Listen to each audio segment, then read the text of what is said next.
সারা দেশে সদ্য যোগদানকৃত উপজেলা নির্বাহী কর্মকর্তাদের সঙ্গে মতবিনিময় সভায় যোগ দেন প্রধান উপদেষ্টা ড. মোহাম্মদ ইউনূস।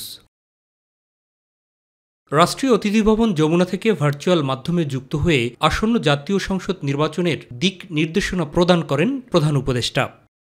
এই নির্বাচন একটা ঐতিহাসিক নির্বাচন হবে, জাতির ইতিহাসে স্মরণীয় হয়ে থাকবে। যে নির্বাচন ঐতিহাসিক হতে গেল এই জন্য যে এটা অভ্যুত্থানের পরবর্তী নির্বাচন। সকলের প্রচেষ্টার মাধ্যমে আগামী জাতীয় সংসদ নির্বাচন সুন্দর এবং সুষ্ঠুভাবে আয়োজনের মধ্য দিয়ে স্মরণীয় করে রাখা হবে বলেও আশা প্রকাশ করেন তিনি। তো এই ঐতিহাসিক দায়িত্ব আমার কাছে এসছে, ঐতিহাসিক সুযোগ আমার কাছে এসছে।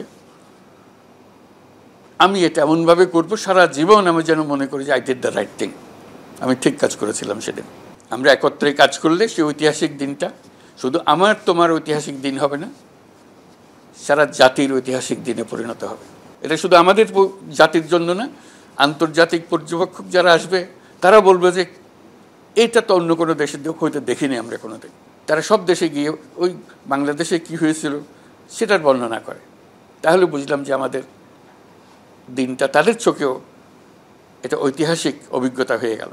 যে কোনো পরিস্থিতি মোকাবেলায় সৃজনশীল ভূমিকা রাখার পাশাপাশি অপতথ্য ও গুজব প্রতিরোধে ব্যবস্থা নেওয়ারও নির্দেশনা দেন শান্তিতে নোবেলজয়ী এই সরকার প্রধান।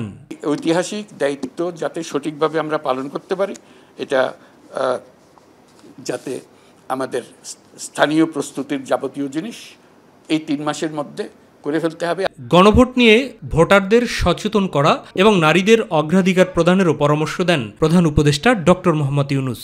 নির্বাচনের দিন, গণভোটের দিন এই লম্বা ফিরিস্তি পড়ার সময় হবে না, তখন আগের থেকে তাকে পড়াবে। ভাই আগে পড়ে আসেন, আপনি ওই দিন আর সময় পাবেন না পড়ার, মন ঠিক করে আসেন। মহিলারা যাতে দ্বিধায় আসতে পারে, আনন্দ সহকারে আসতে পারে। মাহবুব সৈকত, মাই টিভি, ঢাকা।